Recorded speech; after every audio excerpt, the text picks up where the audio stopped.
What you really could boil it down to is the animals that I keep, I want to have a reason. There needs to be meaning behind it. It's not supposed to be like, oh, this is where you messed up and oh, all these different things. It's not a negative thing at all.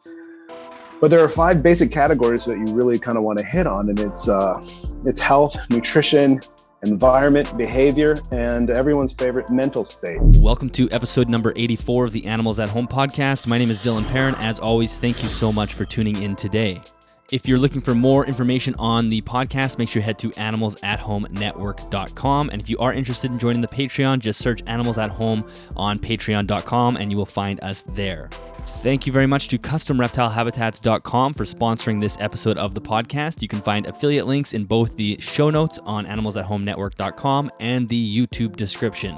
Since they are affiliate links, if you do make a purchase, a small commission will come back to me at no extra cost to you, and of course that goes towards supporting the show. As I said on last week's episode, I'm currently working on a behind-the-scenes video to show you guys how I go about producing the podcast. Now, as of right now, as I'm recording this intro, I don't exactly know when the video will be out because I've actually just exported it on my laptop, so I have the video done. I'm just not sure if it will be published before or after this podcast. So if it's not out, it should be out in the next couple of days. If it is out, make sure you go back and check it out because I'm sure you will be interested in it, especially if you are a fan of the show. You can see sort of the nuts and bolts of how the show gets made. So this week I had the pleasure of speaking with Ryan Dumas, who is the head keeper of the Herpetology and Fish department at the Cincinnati Zoo. In the episode, we discuss what it's like to be a reptile zookeeper. We discuss Ryan's personal collection and how his philosophy has morphed over the last 3 or 5 years. And of course, we discuss what he's keeping now. And then we spend a good amount of time discussing animal welfare and wellness and enrichment. And Ryan gives us a very, very useful framework for rating your enclosures and your setups to determine whether or not your animal has a high state of welfare. This is obviously one of those tricky areas when it comes to keeping reptiles, and I think anything we can do to give keepers the tools to help us analyze and give ourselves a self-audit on how we're keeping is super beneficial. So this is one of those episodes where you will leave with tools that you can immediately use to improve your collection that you have right now. I do hope you enjoy this episode. I will talk to you once we're done. Ryan, welcome to the show. Thank you so much for doing this. Good to see you. Thanks for having me. I appreciate you coming on. I know you, like we were just talking just before, you've listened to the show, and I've seen you share it a few times on your Facebook and whatnot, so I do appreciate that. And I think it's always nice to have another zookeeper on because we can pick your brain and pull in some good nuggets for the hobby to use. For yourself, was an animal-based career something that you wanted to do from the get-go, or was there a specific moment in your childhood where you thought, I want to pursue this?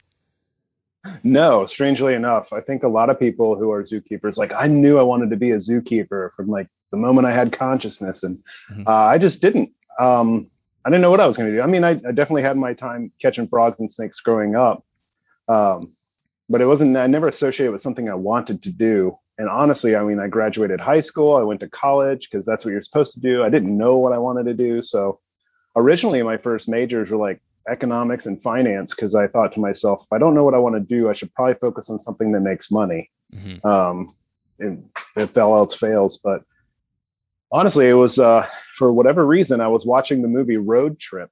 I don't know if you've ever seen that. Nolan Meyer and the python, eat the mouse, Mitch. For whatever reason, that inspired me to get a pet royal python, which was my first pet snake. And I just fell in love with watching it and seeing what it does and just like the constriction when it feeds, like just watching the animal, observing it was really a blast. And I started getting more like this Noah's Ark syndrome, a few more here and there, different reptiles and stuff. And I wondered what it would take to get paid to do that because I really enjoyed it that much. And then I got an internship at the Cincinnati Zoo, and that's kind of where everything kind of started coming together. So hopefully I don't look it, but I think I'm a lot older than I look. But my internship was in 2001 at the Cincinnati Zoo.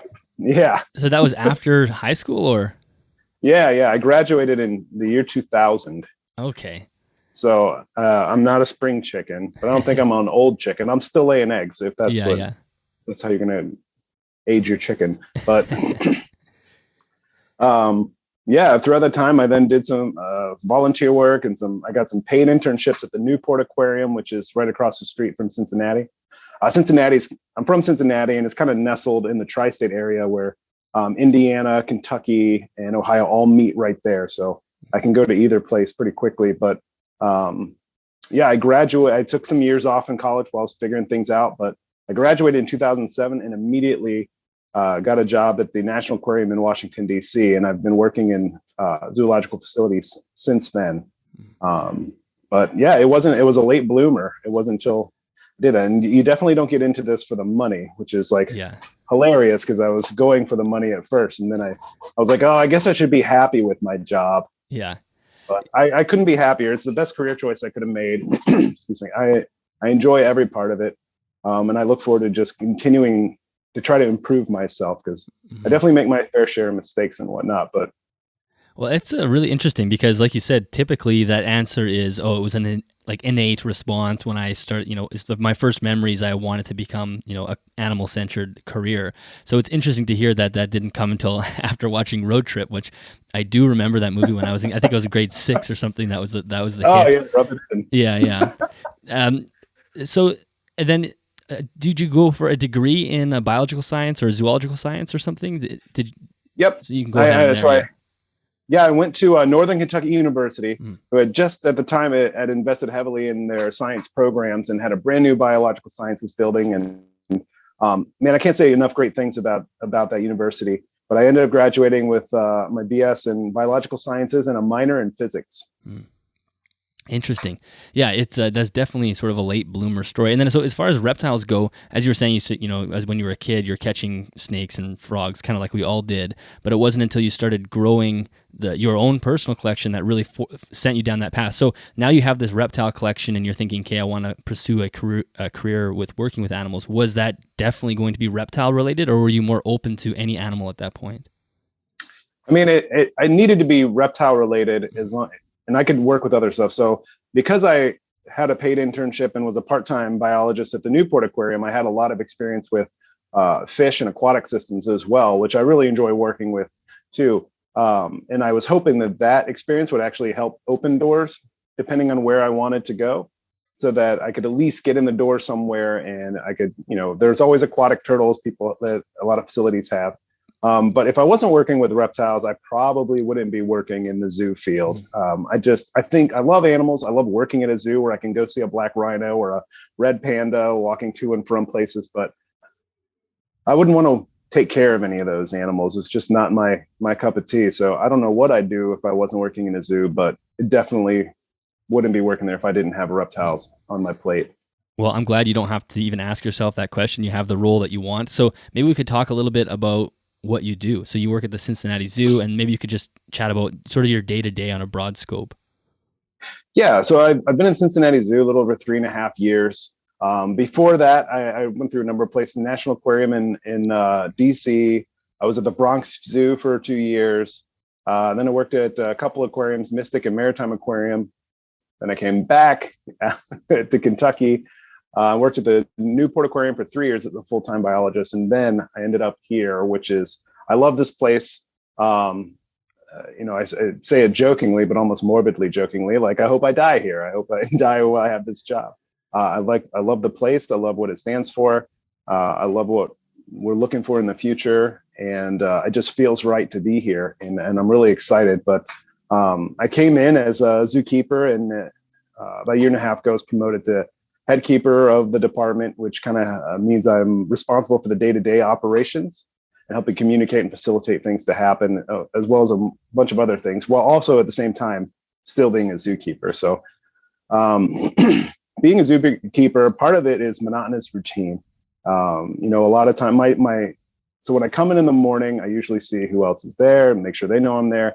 And then I kind of go around and look at all the animals that I'm tasked for that day. And we have primary areas. So I have a set amount of animals that I work with in areas. So I kind of just look at everybody, make sure they're looking good, make notes on what I need to do that day so I can come back to it later. And then just start I don't have many exhibits because I come in a little later usually than a lot of the other zookeepers. So a lot of the animals I manage are, I don't know what you want to call overflow. They are animals that really can't be exhibited anymore very well. Maybe they're, geriatric or have cataracts and have special needs. Maybe there's just not space for them on exhibit.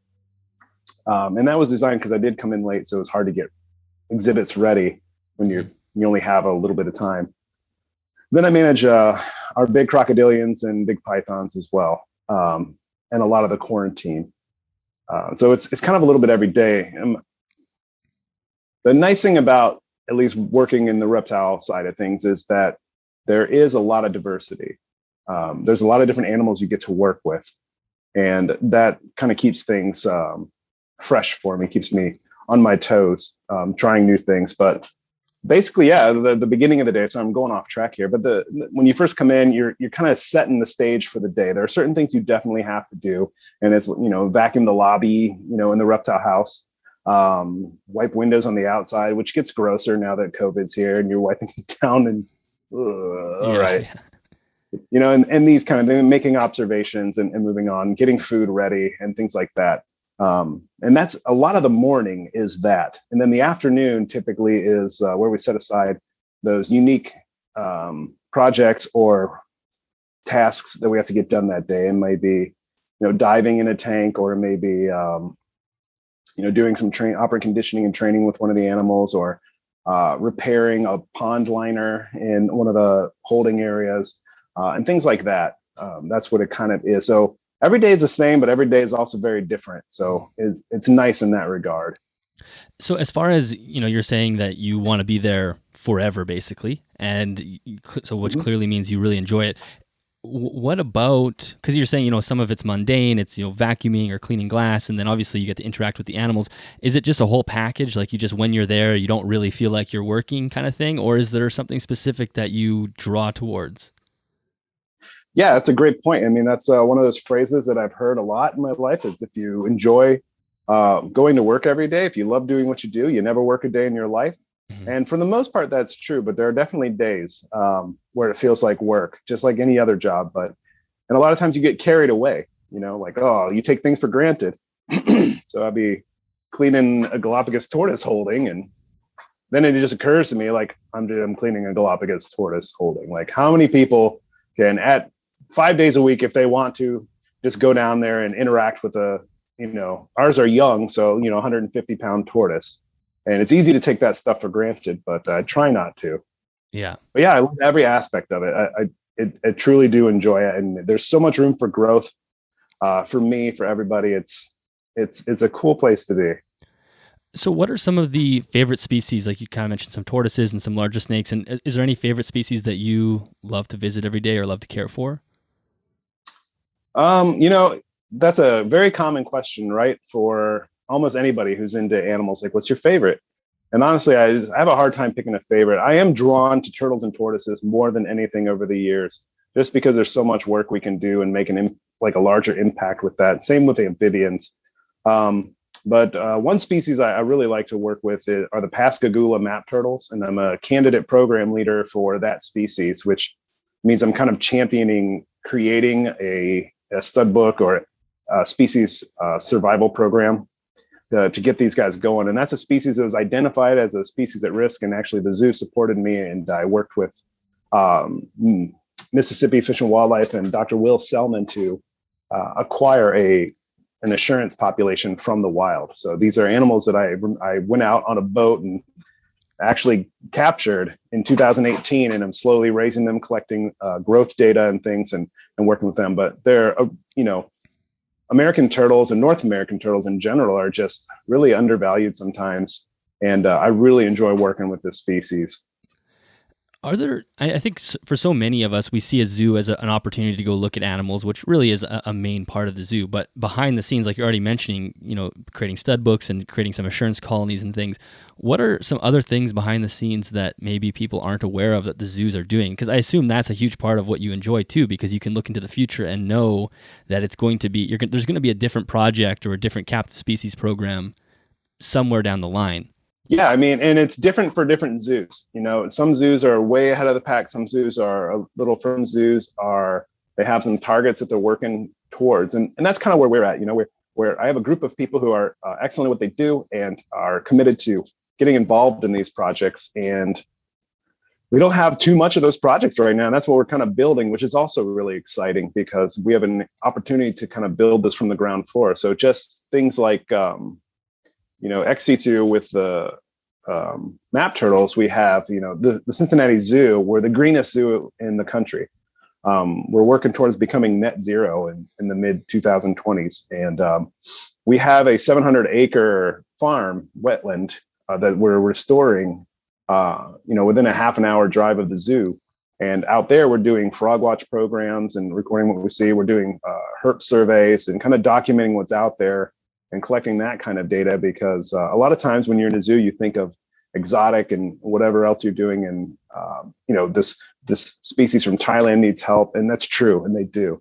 A lot of times we forget about our regional or local conservation. And that's one of the other things we're trying to do. I'd love to get involved in cave salamander work that I'm trying to work with and get a little more involved with that in Eastern Mississauga. But there's a lot of options that we're working towards. But I think we're still growing, but you'd be surprised at how many different programs a lot of different zoos and aquariums are involved in. Mm-hmm.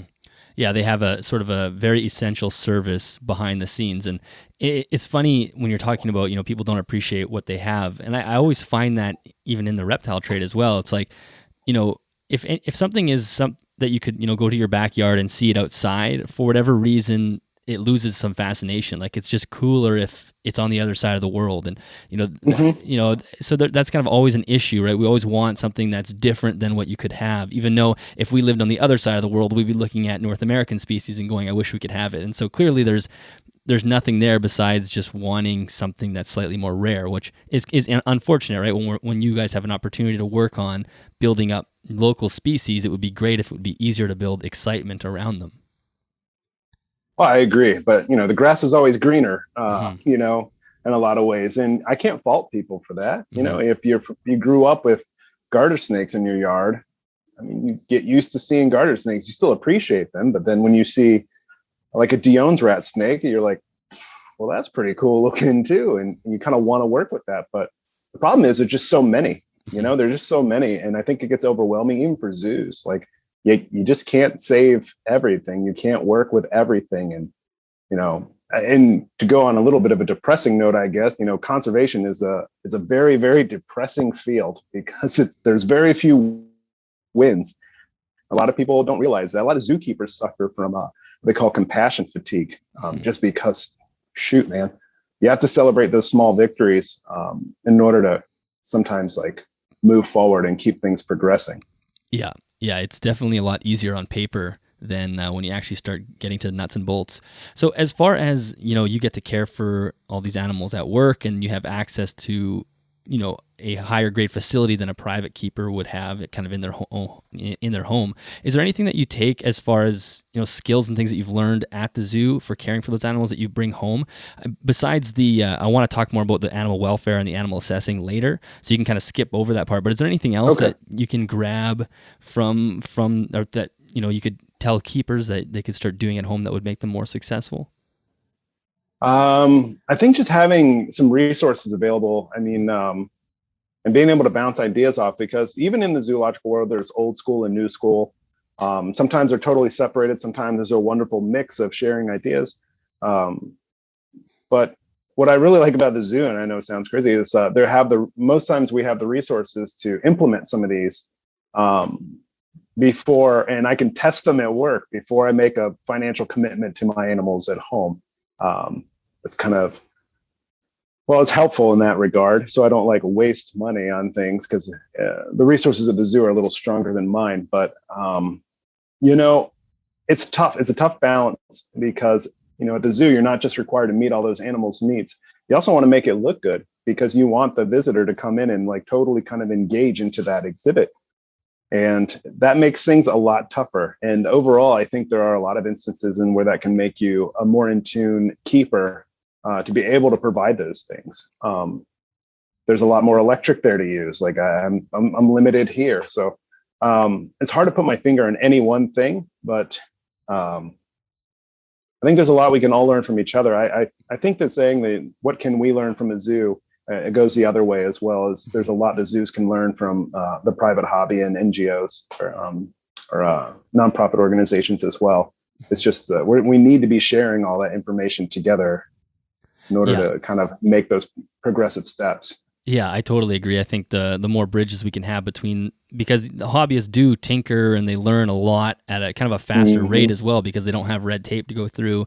And then, yeah, like you say, the zoos have more of a, you don't want to say a bottomless pit, but a deeper pocket, we can say, you know, working with different ideas and whatnot. And I always ask zookeepers this: do you ever feel guilt coming from like these massive, you know, zoo level enclosures and coming home to your own collection? Because at home we could never really replicate a zoo enclosure, and the only difference between those two animals is just sort of happenstance. One gets to live in the zoo, and then, you know, like my boa is in a much smaller enclosure than it would ever be if it happened to be an animal that got selected into the zoo. So do you ever feel that guilt? Yeah, fairly regularly. Yeah.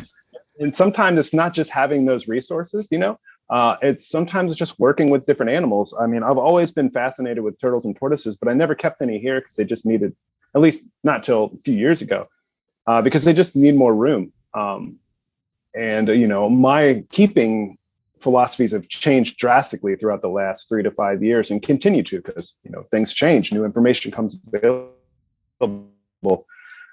And time letting myself have as many snakes as I did have, because I just didn't feel like I was giving what they deserved for the most part. And then when you work with something like box turtles or tortoises, and they're a little more charismatic, and when you give them space, they use it. You usually see it right away. And if you don't give them enough, you really get this feeling of that's not right. And it bugs you.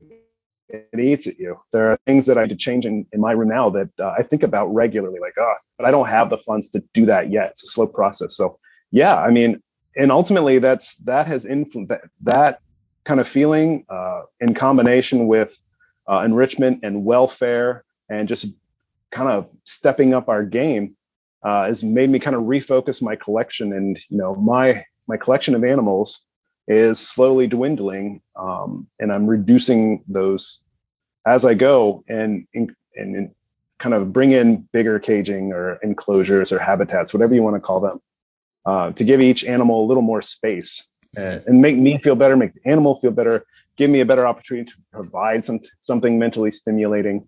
But it's never going to stop, and you're never going to get where you want to go. Yeah, like I always say, I think that guilt is good because it forces you to, you know, slowly improve and look for ways to be better. And if you're not feeling that guilt, you may not be, you know, thinking about the hobby deep enough. But I always think as a zookeeper, that feeling must be on steroids because you're being, you know, you're being exposed to these high level exhibits all the time, and then you go home, and so it's sort of more palpable that way. So maybe we could talk about your personal collection. I want to just chat about what you have, sure, and just sort of run through the broad strokes of what you have, and then we'll kind of get into a little bit more detail.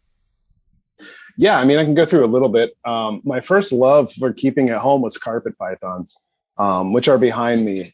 Most of them, I have a pair of Rockhampton type coastal carpet pythons. And I say type because, you know, in the United States, you know, this is the Rockhampton type here, but iNaturalist is great because you can look through the Rockhampton range and see that like they look different everywhere. So yeah. As far as the United States goes, the Rockhamptons that I have is a certain type or line, and that's how and I like working with those. I really have started to, I really appreciate natural beauty more than mutations. That being said, you know, I also have a project that I started back in 2015 with making striped exanthic coastal carpet pythons. And this is the year I may finally have a shot at producing the end result that I was hoping for. But even that project, I'll be looking to move on from that in the next year or two, simply because I need space and I want to enjoy animals in their kind of their natural phenotype more than anything. Not that there's anything wrong with mutations or morphs or anything, however you want to call it. I have no problems with that. Personally, I'm just starting to appreciate the kind of natural beauty of these things. So, yeah, I mean, I have carpet pythons. I have a pair of green tree pythons that are a sarong type. I have one pet snake, and it is a rough scale python. Cool. And like, when I first got it, I was like, oh, I got to get a male. But I've had this thing for a few years now, and I just like having it. I like seeing it. I have no real intentions to acquire another animal. It's one of the animals that will stay with me because I don't know if you watched Mark O'Shea back in the day, and you watched that episode where he's out in the field and they find one right at the end. I thought that was the coolest snake that I had ever seen, and I had to have one at some point. And I finally did. I was finally able to financially make that happen, and there was some availability. And for whatever reason with that animal, I feel no desire to try and reproduce. Maybe sometime down the road, I'll change my mind. But right now, I just enjoy keeping that animal and watching it. I also have a pair of white-lipped pythons, northern white-lipped pythons. I really enjoy that species.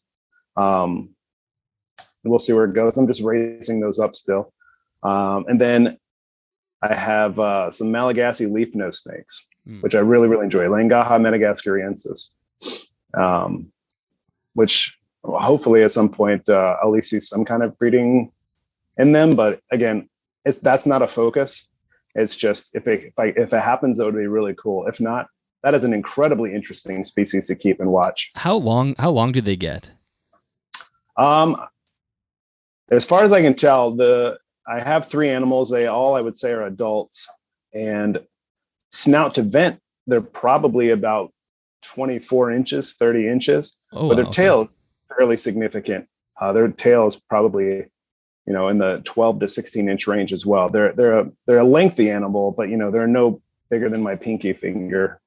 Yeah, they are bizarre looking. They're very bizarre, but they're active and they're reactive. They're highly visual, as far as using their senses. So they kind of watch you when you're in the room. They're both in shed right now, the 2 that I can see from here. So they're hiding, they tuck away. But and that's an animal where, I've got live plants. I've got a naturalistic setup. I wouldn't say it's bioactive, but there are isopods and springtails in there. UV light, different basking, randomized basking, so they can take advantage of that. And it's one of the few tanks I missed very regularly because you can visibly just watch them drink. I've never seen them drink out of a bowl. I give them a bowl, but I've never seen them drink out of a bowl. They always drink when I miss them.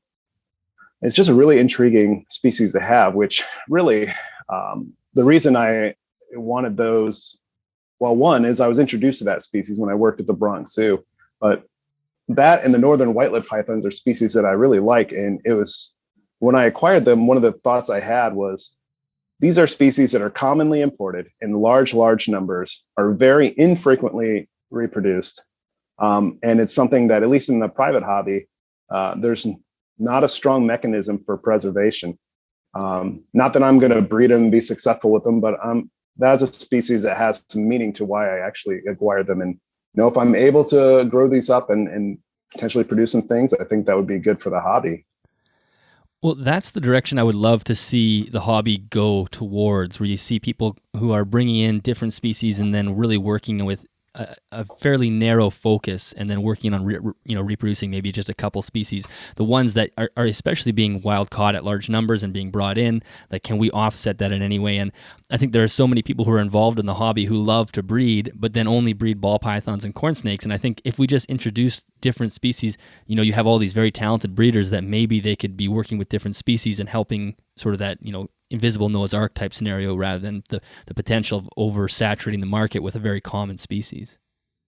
Oh, I agree totally. And, again, to, everybody, to each their own, right? Mm-hmm. I've just personally, I guess what you really could boil it down to is the animals that I keep, I want to have a reason. There needs to be meaning behind it. I don't want to be like with carpet pythons, I don't want to be like, well, I have to have them all, right? I need a bredli, I need an inland, I need a New Nova Guinea, like that. I need to have them because they're out there. They're incredible animals, but I don't feel a sense of meaning. The carpet pythons are what got me really invested into this, so they'll always have meaning. The Langaha, like I just kind of was talking about, I have a personal interest, as well as if I could potentially be successful with those, I think that would be really cool for the hobby and for the community, just to be able to share some information. I have Okatee corn snakes, and which I absolutely love, from Carl Kahlfeld's Snakes and Snake Hunting. That's a book I read a long time ago that, if you haven't read it, everybody should. And I'm far more interested in, like, now, American species. It brings me back to when I was reading that in my internship days, 20 years ago. I have a pair of albino-ish eastern black rat snakes that are descendant from a zookeeper who I interned with back then, and that has meaning to me. And those will probably be the only mutation animals that I keep moving forward. And then I think of things like I would be dumb if I didn't mention it, but Conyxus holmiana is a species I really like, the Holmes hingeback turtle species I really enjoy working with.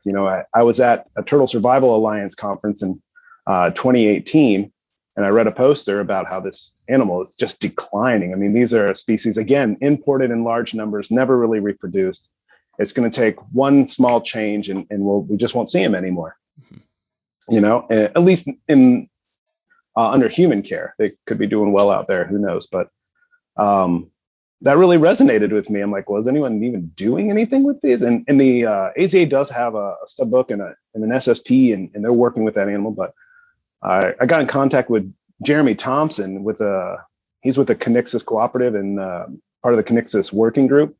And I've just been working with him, and I kind of built up a little collection of those animals. And I'm really passionate about trying to work this out and seeing these animals that aren't really strongly produced kind of gain ground. And the beauty of it is, I purchased all my stock, but now that I'm kind of invested with this group, we're trying to work together almost like a zoo to make sure that we have genetically viable animals down the line. And we're not looking to sell to people. If someone needs a strong genetic male, they're going to help you kind of get that. Or if I have a female that's, going to be ready to breed in 2 years, but would pair really well with somebody else's animal, I'm very open to just sending that animal out there. Mm-hmm. So, and now that's a really cool project that really just kind of resonated with me. Well, and that it's just so cool that, that can happen entirely in the private sector, right? As long as people are taking proper documentation and doing this well and, recording what they're doing, that can happen over here. And I know sometimes the public institutes don't necessarily take the private side seriously, but if you show up with all the paperwork and the import, these are the bloodlines, this is what we're working with, that can actually be pulled off in the hobby. And it is such a strange species, Conyxus, because their shell looks like a kid. If you ask a kid to draw a shell, like they're just kind of like like oblong shaped and different ridges, and they're such a unique species that it would be amazing to have an established population. Yeah, and especially the Holmiana, they have their characteristic trait is at the back of their carapace, there's a 90-degree just straight drop on these guys. And it's weird looking, but I'm a big fan of box turtles as well. I keep some Florida box turtles. And I feel like they are the African equivalent. Sorry, I just looked over at them. Like I'm talking to them like, guys, right? Hey guys. But I feel like they are the African equivalent to box turtles. You can call them semi-aquatic. They love being in water and damp. They like it, I think, a lot cooler than we think. Some shade dweller UV, and they eat a lot of protein. As well as mushrooms and berries. Not that I have a hard time getting to eat leafy greens, but I think they're very comparable. So it's just, and they stay relatively small too, right?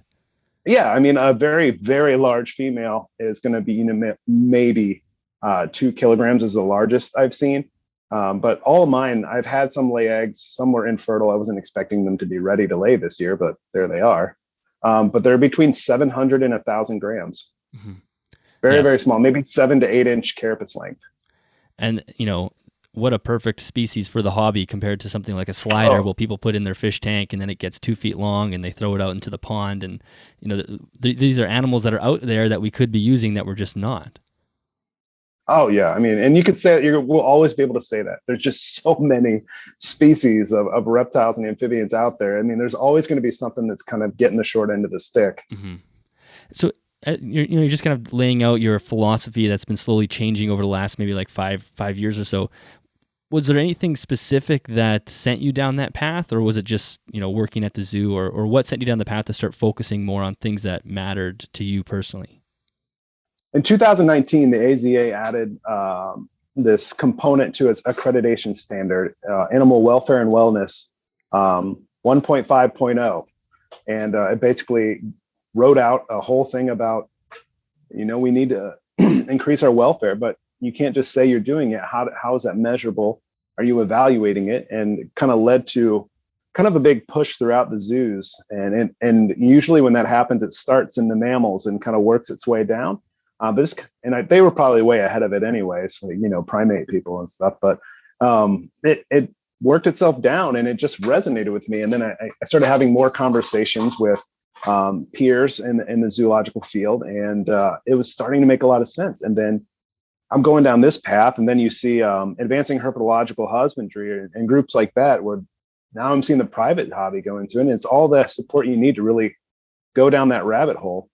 And I started thinking about, what did I love about reptiles so much? It wasn't like pulling out a drawer. Again, nothing wrong with the drawer, but it wasn't just like, oh, that's cool. It was literally watching them. And if you want to see them do these natural behaviors that you would love to see them do in the wild, there are elements you have to add. And, maybe we hit all their physical needs, but there's this mental capacity that these animals do have to some degree that we have no real clue if we're hitting those. Mm-hmm. And we really deserve to give them the opportunity to express those. And a friend of mine, Alex, he gave me a great quote one time that said, as a zookeeper, we asked to be here, they didn't. Mm-hmm. And because of that, we need to spend a little more time giving them what they need. And as the years have gone by, more and more evidence continues to support, using enrichment and looking at different welfare options, lighting, heat, all these different things. And then you have to remember, like, if you're keeping animals the same way you were like 3 years ago, at least in the zoological setting, I think you're falling behind. You're failing to evolve, because this is a discipline that doesn't stand still. We're changing evolution care standards that we keep up with. So I'm going down here, but I'm pretty passionate about this type of thing. And again, I'm not going to take the time to denigrate anybody for not following this kind of thing. I would rather kind of lead by example if I can, and kind of show what I'm doing. And I think some people it may resonate, others it won't. Mm-hmm. But I don't know. It just really caught me. I don't know. I can't tell you about a certain aspect that really grabbed a hold, mm-hmm. Or if it just built over time until I was like, oh, okay.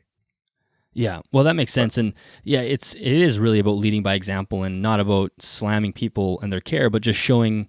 I think the question that you ask yourself is perfect. Like, why did I love these animals in the first place? And sort of the example I always give is, what would you rather do? Look at a picture in National Geographic, or watch Planet Earth, or see one in the wild, right? So either you can just see a static image, or you get to watch the behavior, and everybody's going to lead towards behavior. And as soon as you start to engage with that in the hobby, it just opens up this whole door, and you're just like, it's just amazing to be part of that. And obviously a major issue with reptiles is, like you're saying, its welfare is not obvious. And, there's a lot of gray area because of how they are so stoic, and they sort of, hide a lot of their illness and whatnot. So maybe you could just quickly define animal welfare, animal wellness, and why keepers shouldn't be afraid of it, because it's not PETA. No, there's a very large distinction there. I think people absolutely deserve to have the privilege to keep these animals and work with these animals. That's a whole other ball of wax, man. But I wrote this down from 1.5.0. Let me find it here. All right. So basically, it's defining animal welfare. Is animal welfare? Let me see if I can put this up here so that it looks like I'm at least looking at the camera a little bit. It's not going to look like that. But it's animal wellness and welfare refers to an animal's collective physical and mental state over a period of time, and is measured on a continuum from good to poor. So it's not just taking a snapshot and setting up your tank and saying, got it. Mm-hmm. How do you know you got it? How do you know you got it? Are you observing? Are you writing this down? Are you making sure that the things that you put in there are actually doing the jobs that you want them to do? It's easy to do that. And I try to make this reference with UV lights. At least in zoos, and I think a lot of people do this, but you measure your UV, right? Yeah. And as you measure whatever frequency you measure it at, it slowly starts to lose its effectiveness until at some point it's not effective. And then you replace it, you make a change. And that's the same thing you need to do with animal welfare and enrichment and things like that, is you're trying to find a way to measure that, to make sure that it's effective. And then when it's not effective anymore, you need to make a change. Mm-hmm. Yeah, no, it's well said. And I think you have a couple of examples of enrichment that you do in your collection that I one I stole from you, and then one I've never heard anyone do, and I think it was really cool. So the first was the fans. So I'll get you to talk about that and then also I think with the same enclosure you have like a cycling UV. So you have the shade dwellers set up, but they kind of come on randomly. So maybe you could start with the fans, and then we'll talk about the UV. Yeah, the UV is something I use with everything that gets basking. The UV and the basking lights combined. The fans I only right now have on my Connexus tanks because they do like it very moist and humid, and I have them in a closed system. And it was getting real foggy, and sometimes it was getting a little nasty in there. And I started thinking to myself, like, these again. I'm looking at them. Okay, hey guys, again, you think welcome to the show. I know. Hi. These cages are built to help retain humidity. A lot of times there is ventilation, but it's not much. But I mean, that's not how it's really supposed to be. You're containing all that same air, and I'm sure it's fine to a degree. But if you want to mist or keep any sort of higher humidity in there, you're getting a lot of stagnant air. If you put a big water bowl, you're getting a lot of stagnant air. And I was trying to think of ways to just kind of change it to at least provide some sort of exchange. And what I did was find some computer fans and looked up on YouTube. I'm not an electrician. And I figured out a way to kind of use an old inverter from a power cable that I had, because fans run on like DC power and your outlets give AC power. And I could be totally wrong here, but it's one of those is fluff. So you have to use like an old inverter. Like if you look at your computer or your laptop charger, like you see it has usually some kind of big block on it. And that's kind of like an adapter. So I found one of those and split it and ran 3 fans on it. And I have those on during the daytime to just kind of transfer air so that it's still humid in there, but it's bringing in a lot of air from out here. And it's really reduced some of the all the grossness that I used to find in there because turtles are also very disgusting and messy. Yeah. You give them fresh water, it's immediately poop water. So you have to keep up with that. And then when it's poop water, they like to like push it all out into the substrate. And then you kind of have to spot clean that up. But this really helps cut down on that kind of grossness. And honestly, I thought alongside of that, how many of our animals, at least in our home collections, experience air movement. And it was just another kind of, aspect of enrichment. And honestly, I don't know how to measure that, whether they enjoy it, but I imagine at some point they feel wind. And it's been really helpful in that regard for sure. And it's something that as time and money allow, those fans you can buy a fan that's already hooked to a plug, but those are really expensive comparatively to put one in each tank. So eventually all my habitats are going to have that component to it, because I do think at least having the option to set that up is necessary. Well, I think the airflow itself is a huge benefit, but then also, I like the idea of wind, and to use a non-animal example, I have all these plants in my living room who don't experience wind, and their trunks are just totally useless. It's like spaghetti, like they're just leaning to one side. And my wife is like, I wonder if they were outside, they would grow stronger. And I'm like, definitely, they would definitely have more structure to them. But instead they have absolutely no resistance or no stressors that they just kind of flop around. And it's just like, so having that sort of natural experience, I'm sure is good for the animals. At the zoo, do you guys use fans? I imagine you must. Some places. This was something I actually tried here first. Okay. Cool.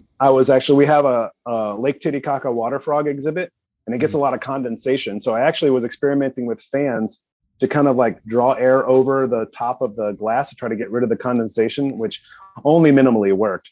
But that got my brain triggered, and I was like, I need to do this now. And I went ahead and spent the money to do it, and it's been very effective. But I do have we have some new exhibits that will eventually open up in the next 12 months or so. And I want to put we have some taller exhibits where there's areas where the animals will never be able to reach. And I want to put some oscillating fans in some of those, not just for the enrichment, but honestly for the visitor perspective. I mean, if you were to see these animals in the wild, I doubt everything's standing still, Yeah. So it might be cool if you see a chameleon and the leaves are slightly waving in the breeze, and that chameleon gets to feel that, and also that air moving in is providing different, olfactory senses, because it's bringing in different air that they're not just sitting in there breathing. So it's definitely something I want to incorporate more of for sure.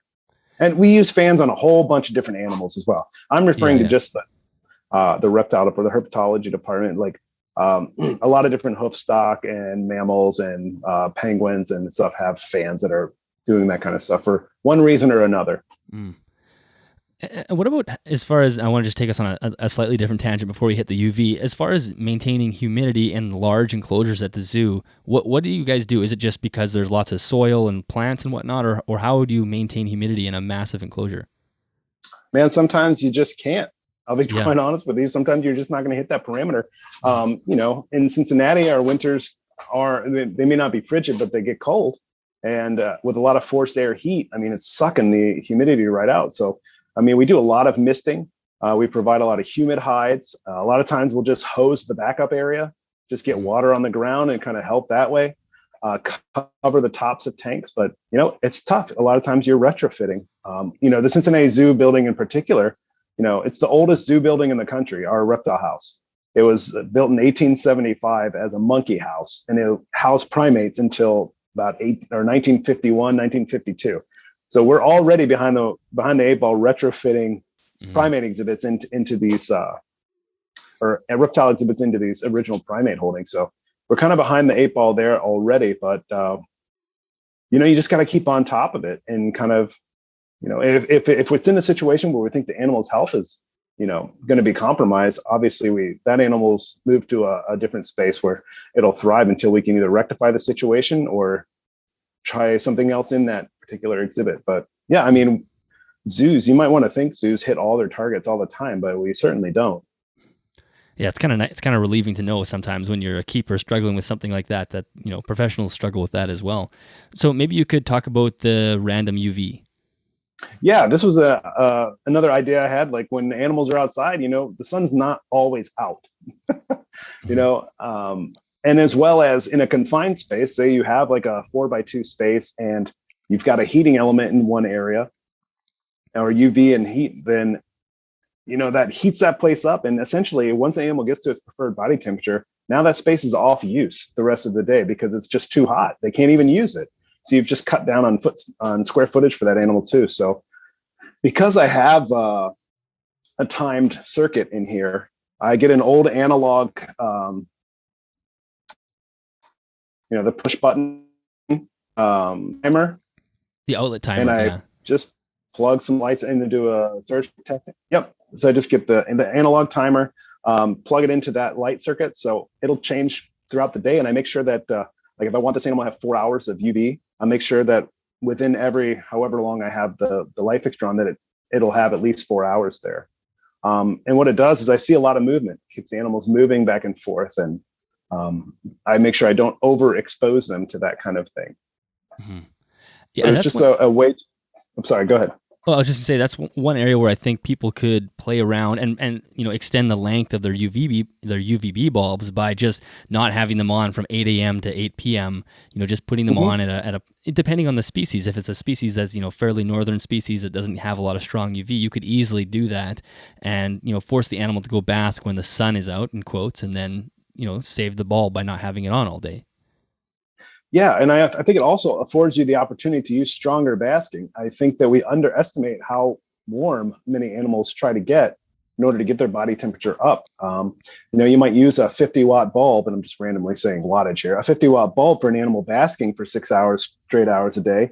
Maybe that animal takes an hour and a half or something to get its body temperature up to what it wants, whereas in its kind of naturally, as an animal may only bask for 20 minutes because most animals don't want to be out there basking for very long periods of time. If you're a predator, you want prey to see you. If you're prey, obviously you don't want to get eaten. So I think a lot of times this gives me an opportunity to maybe use a 150-watt bulb to really kind of like give them that big opportunity to like soak it up and get ready to go for their day and get the heck out of there. Mm-hmm. I mean, even in Canada on a winter day, if you have sun, baking onto a parking lot, it's still going to be a warm heat signature. So the sun, and on a summer day, you're going to get like 120, 130 degree temperature spots by just being in the blazing sun. So you're probably right. It's just, we just try to even it out and force the animal to slowly bask all day, when in reality, it wouldn't do that. No, I think it's not very common. And again, it would be different for different species, but it's a great example you just gave. I mean, it's something I've done a lot because we have naturalized now, we call them Italian wall lizards in Cincinnati, the Lazarus lizard. And they'll be out on a cold day and you'll be like, it might be 45 degrees out, but the sun's out. And you take a temperature gun and kind of take a measurement of where that animal was, and it's like 98 degrees. Yeah. Going on the summer, and really, like, I think a lot of people would be utterly shocked at how hot some of these places are where animals are basking, even though it may only be 80 degrees outside. Mm-hmm. Yeah, that's fascinating. So let's talk a little bit about that assessing the welfare, because you have a kind of a unique system that I think you've pulled from the zoo world that people can use to apply to their own animals to figure out how they're doing. Because like we were mentioning, it's tough to understand how you're doing. So maybe you could run through some of those categories that you have. Oh yeah, and I straight up took it from the zoo. All right, it's not. I didn't develop this myself. This is something that was developed by people who specialize in this. I have it over here. Wrote it down.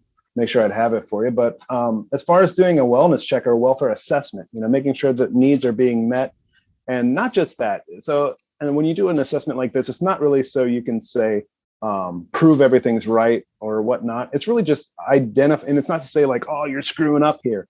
It's really, you have to look at it as this is an opportunity to improve on an area. And what area do you want to work on the most? Well, this area that's got the lowest score. It's not supposed to be like, oh, this is where you messed up and oh, all these different things. It's not a negative thing at all. But there are 5 basic categories that you really kind of want to hit on. And it's health, nutrition, environment, behavior, and everyone's favorite, mental state. So, and then I wrote down, here's exactly how we define them at the Cincinnati Zoo. Animals experience good physical health, including access to a wellness program, as well as rapid diagnosis and treatment of injury and disease to ensure ongoing robustness and vitality through all life stages. And basically, this is just, if you think something's wrong, do they have an opportunity to go get fixed? Mm-hmm. And in the private kind of hobby, I associate this as, do you have a vet? Do you have someone you trust that you can go take that animal to if something comes out? That is a very big thing to have, because far too often somebody will say, you see it on Facebook all the time, right? Whether they're telling the truth or not, I have an appointment next week, but what do I do? Yeah. It's like, well, do you have a vet? And there are a lot of times I see people like, we're not vets, go to see a vet. Exactly. And far too often there's some legitimacy to this, but I think we got to get over it. Not all vets are well-versed in herp care, but you can go to, what is it? AARV, maybe? ARAV. Mm. I'll tell you what it is in a second. And it is a great tool to use. Association of Reptile and Amphibian Veterinarians, ARAV.org. You go there and they've got to find a vet option. And these are people, and I don't think it takes much for a vet to sign up, really, but who cares sometimes? Like, they've opened themselves, a vet mill have opened themselves up to a vast resource center, to a group that's highly touted, and you can have a little more confidence in bringing your animal there. Exactly. So when I think of health in the private hobby, that's exactly what I think of is, do you have the resources and are you prepared to take care of this animal in a health crisis? And if you do, go ahead and rate yourself. I guess I should go through so those are all the things, but we rate them on a scale of 1 to 5. Mm-hmm. 1 being an animal experiences no aspects of optimal animal welfare as described by the parameter, and significant concern is warranted. Whereas 5 is animal experiences excellence as described by this welfare parameter. I never give a 5. Mm-hmm. I think that's kind of horse crap. I don't think that anybody is perfect. I don't think there's excellence that can't be improved upon.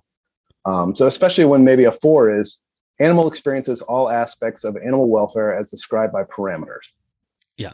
I think that, we probably have some animals that experience that and probably have some animals that experience a little less. But I don't think there's anything wrong with not giving yourself a 5. I think if you give yourself a 5, you're probably in some respect lying to yourself. Yeah, exactly.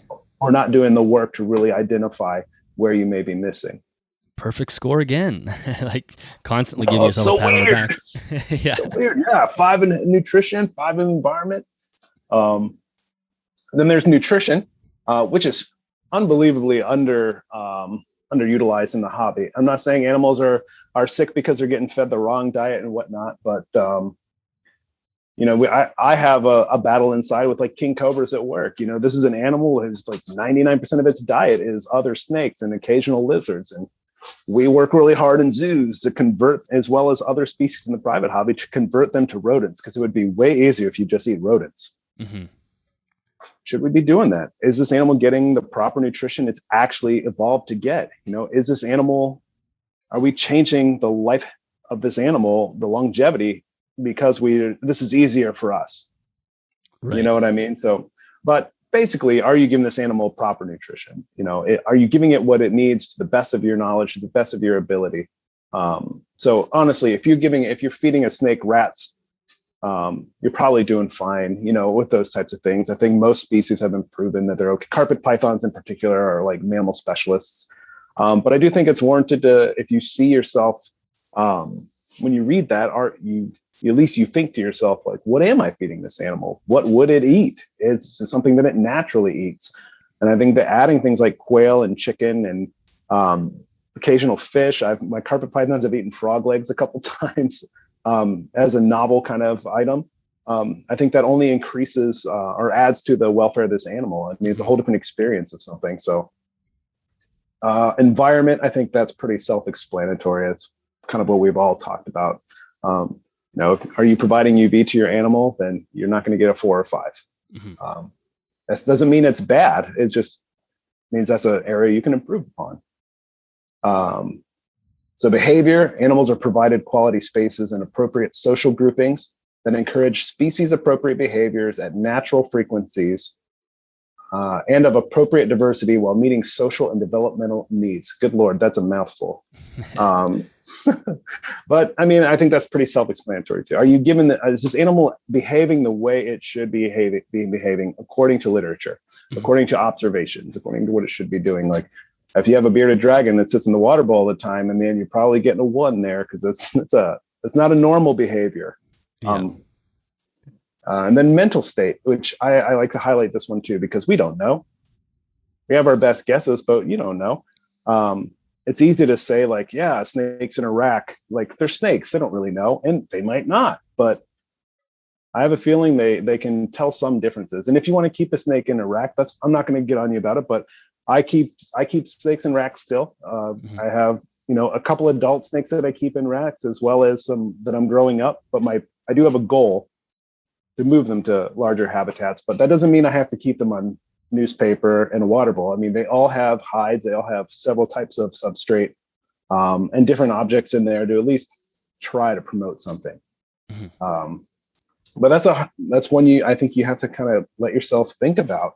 Is this animal living its good life? Are you doing the best that you can do for that animal? Yeah. And if you can answer yes, I feel like you're probably, again, not being very honest with yourself. Yeah. So, yeah. And I think that's good. It just sort of lays out an opportunity for progression. Like you're saying, yes, you have a rack system set up, and then what are some things you can add to it to make it better? And then maybe you can set a goal for 2 years from down the line to have a larger enclosure and whatnot. And it just lays out a structure for people to follow. And like you said, mental health is a tough one. And, I think some people could call you out on being anthropomorphic for using that term, but really we ought to be looking at it from that way, because they are living beings that we want to make sure we're providing for them in that way. And if anyone wants, you have a great video where you run through this whole exercise, I think with your box turtles, right? And you go through each of these steps. Yeah, so it's a great example, because you walk through it live, and then you give yourself these different scores, and then you kind of accumulate it all in. And then you're left with a couple of good answers for what you can do in the future. So I'll make sure that's in the show notes for everybody, because that really shows people how to do it. Yeah. Yeah, I've kind of taken a step back on the YouTube videos because it started out with, pandemic on board, but my daughter played a key role in helping me out. I have 2 kids, but my daughter liked hanging out and helping me with it. And since she's been back in school, remote learning, she hasn't had as much time to help. And I just don't want to put out any videos if she's not going to help me. So this summer, I'll probably start throwing out a few more. But you do have some good ones up there already. Thank you. I appreciate it. I try to do something a little different, but yeah, as soon as she has more time to devote to helping me, I want it to be a project that we work on together. Mm-hmm. Yeah, that's a great project to work on with your daughter. As we sort of wrap up here, you have also, you were mentioning at the very beginning that you have some experience in the aquarium side and fish keeping at the zoo level. And I do tend to compare those two, our two hot, like the reptile keeping and fish keeping. There are some huge differences, but also when I look at fish keepers, I do see a giant push for not only these naturalistic setups, but also technology in general. Like the technology in the fish world is just insane. And I feel like when I look at the reptile world, we are so far behind. Like we're just getting light bulbs, and so I don't know. Do you feel that way? Like, because you were working in that zoo setting with that sort of thing? Yeah, absolutely. Absolutely. And again, it's not one way necessarily better than the other for the individual. But I mean, if you look at a discus tank with plastic plants and no gravel, and then you look at a discus tank fully planted with a diverse community of animals in there, I mean, your eye's drawn to one over the other usually. And that's kind of what you're trying to create. That's what I'm trying to create, and I think you have to be. But it's funny you mentioned that because in the fish world, most people spend 90% of the money on the setup and everything involved with it, and the last 10% on the animal. Yeah. We just kind of do it backwards here. I think it's funny because I remember thinking this way is, I spent $500 on an animal. I was like, oh, that's not bad. Yeah. And then I'm like, $500 for a cage. I'm like, $80 for a UV light. I'm like, ooh, hold on. And it can be intimidating just because the history behind it all is we have this idea that snakes can survive with very little. And so I keep saying snakes because I see it most with snakes. Mm-hmm. I think that people who work with lizards and work with turtles, especially, I think that there's just a little more charismaticness, a little more personality, perceived personality to those animals. And they make you want to give them more, to be quite honest with you. They're a more enjoyable captive to me. I see it most with snakes. And, it's something we may have to break. But, one point I want to make with that is a lot of people need to be very honest with themselves of what you're doing with the animals. If you're looking at it as a financial investment and your goal is to maximize, production and profit, I'm not mad at you for that. But you're at least admitting that, right? Mm-hmm. So that's your goal. It's a different goal. If you're someone who has a rack with 3 drawers and you have 2 snakes or 3 snakes, be honest with yourself. You're not doing what's best for that animal, most likely, not in the capacity you're of that example. Mm-hmm. You should have space and be able to kind of do that. Now, maybe if you're getting an animal in quarantine, you have a space that's as controlled as possible, takes less skill and time to do that. Then, they have their place. But if your goal isn't breeding, my goal has always been to breed. And now I'm kind of like, I just want to keep them. And then if they breed, that would be cool. I'd like to do that. So I don't know, kind of changes your perspective on things. Well, I think that's a really good point. And that's something that I've talked about a lot. And this might become from my 20 years or 18 years I spent as an athlete focused on goals, and sort of innately I want to bring that into other areas of my life. And so I talk about that quite often on the podcast, is the importance of setting goals with your animals. And doesn't mean breeding goals. It just means what, like you're saying, the why. Why are you keeping, and what do you want to see your reptile room look like in 5 years? What are your goals deep down about reptile keeping? Or else you end up just sort of grabbing animals and going to the expo and picking up things, and things are very scatterbrained, and you don't have you're not traveling in any sort of direction that makes sense. And then you may end up 5 years down the road go, wow, I need to get rid of some of this stuff. I'm not even sure why I bought this in the first place. So I think setting a foundation of a focus and a goal is huge, and it would be a massive benefit for most keepers. Oh, I fully agree. Things like I see a lot of some people online on Facebook more focusedly is, you'll have a collection plan. That is something from the zoo world that I applied to my own personal collection. Sometimes it's also just fun to write down everything you have. And sometimes you don't know what you have fully until you list it out and you're like, whoa, moly, okay. But then it kind of makes you realize, what do you want to do with that? And do you have space for that? And, when these animals grow up, do you still have space for that? And just giving yourself a plan can help you to avoid some of those impulsive buys that you have and kind of keep you focused. And the assessments kind of are something like that can help you stay focused as well. Maybe you have this plan and then you run an assessment and you realize that this particular aspect of your animal care needs improvement. And now you're going to focus some more time and finances into that particular variable and kind of make those improvements. Yeah. Yeah, no, that's. I think that's a perfect way to start to wrap up here. Is there anything left that unsaid that you wanted to mention before we wrap up, or do we pretty much cover everything? Yeah, we covered every single thing of all time. Not too much. I hope people had fun listening to me ramble, because I am a good rambler, and but I just want people to give themselves the opportunity to do better and help themselves identify where they can do better, because we kind of owe it to them. Mm-hmm. Yeah, I think it's as simple as that. I think, as I've said before, sacrificing the freedom or the animals have sacrificed their freedom. So anything we can do to justify that sacrifice is an obligation on our part as a keeper, I think. So Ryan, thank you so much. This was a fantastic episode. I know this is a great structure. I love giving the listeners something they can take and immediately apply to their care, which is this episode will provide perfectly. Can you let everybody know where they can find more info about yourself or your collection? Oh, sure. You can follow me on Instagram. I think it's rad_reptiles82. I'm on Facebook, Ryan Dumas. Feel free to send me a friend request. It might take me a while to realize who you might be or how we might know each other, but I'll probably end up accepting it. And I have a YouTube channel. I don't have the link on me, but it's on my Facebook page, I believe, or it's definitely in my Instagram account. So you can feel free to reach out if you want.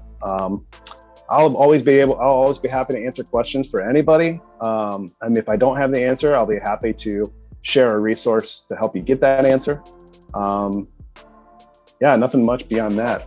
Awesome. And I'll make sure that's all in the show notes. People can find the channel and Instagram and whatnot. So that should be great. That makes it easier. Yeah, exactly. Ryan, thank you so much. This was an absolute pleasure, and I really appreciate you spending the hour and 15 minutes with me today. So thank you. Thanks for having me. It was a good talk. Thank you. All right, that is the end of that episode. Ryan, thank you so much for joining me, and thank you for sharing that framework with us. I know many of the listeners will find it extremely useful. I know I already have, so thank you, and I'll make sure that video of yours is in the show notes so people can sort of follow along with your example live. Listeners, thank you so much for listening. If you enjoyed the show, the best thing you can do is share it on Instagram or Facebook. The more listeners we can bring to the podcast, the better. If you are interested in an Animals at Home t-shirt, head to animalsathome.ca/shop, and there you'll find t-shirts and sweaters. And of course, $5 is automatically donated to the Amazon Rainforest Conservancy with the purchase of each shirt or sweater. Thank you to CustomReptileHabitats.com for sponsoring this episode of the podcast. There are affiliate links in both the YouTube description as well as the show notes. And if you'd like early access to the episodes or the ability to submit questions to upcoming guests, join us on Patreon. You can find us at patreon.com/animalsathome. Thank you, everybody. We will talk to you next week.